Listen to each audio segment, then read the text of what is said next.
ए बाबा बाबा, लेकिन एक सेकंड। बाबा बाबा, रुक रुक रुक, तो समस्या समझ गई है हम।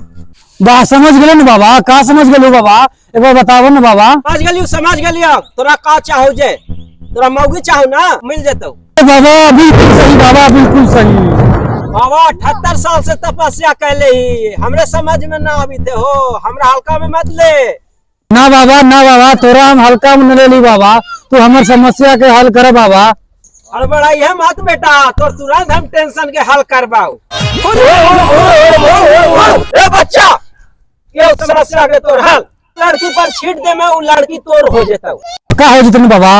बच्चा तू किसी लड़की पर फेंक करके तो देख।